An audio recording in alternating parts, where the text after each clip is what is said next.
You have owners. They own you.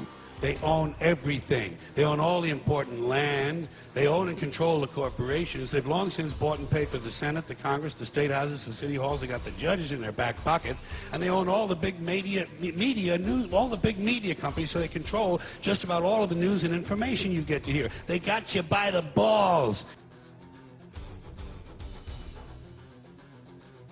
Well, the Federal Reserve is an independent agency, and that means basically that there is no other agency of government which can overrule actions that we take. So long as that is in place and there is no evidence that the administration or the Congress or anybody else is requesting that we do things other than what we think is the appropriate thing, then what the relationships are don't frankly matter. They know what they want. They want more for themselves and less for everybody else. And who got the money? Hundreds and hundreds of banks. Any bank that has access to the U.S. Federal Reserve's discount. Tell us who they are. No, because the reason that is counterproductive and will destroy the value of the program. Bullshit. Forget the politicians. They're irrelevant. The politicians are put there to give you the idea that you have freedom of choice. You don't. Are we rolling tape on that? Yeah. Just a one-finger victory salute.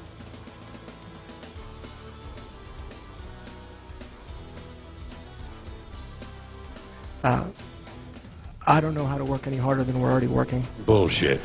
And I take your feedback very seriously. Bullshit.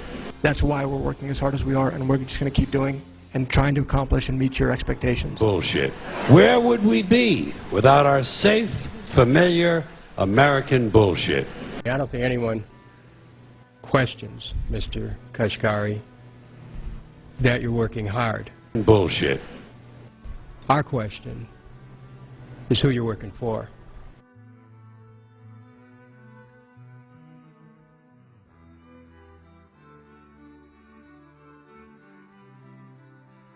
They don't want well-informed, well-educated people capable of critical thinking. They're not interested in that. They don't want people who are smart enough to sit around the kitchen table to figure out how badly they're getting fucked by a system that threw them overboard 30 fucking years ago. They don't want that. It's past the point of talking. We know historically the sort of agenda to these issues is very hard to try and, with all the best intentions, it's very hard to actually activate.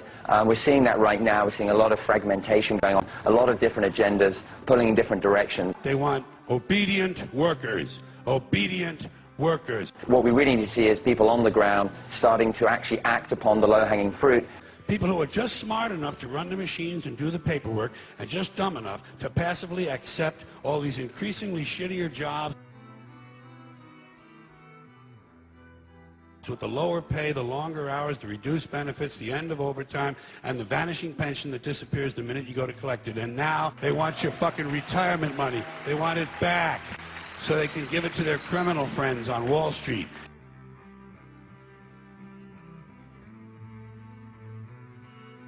Nobody questions things in this country anymore. Nobody questions things. Why? People are too fat and happy. People are way too fucking prosperous for their own good. Everyone's got a cell phone that'll make pancakes and rub their balls now, you know? So, nobody wants to rock the boat. And people just, gizmo. Americans have been silenced, bought off and silenced by gizmos and toys. And as a result, no one's ever learned to question things. No one questions things in this country anymore.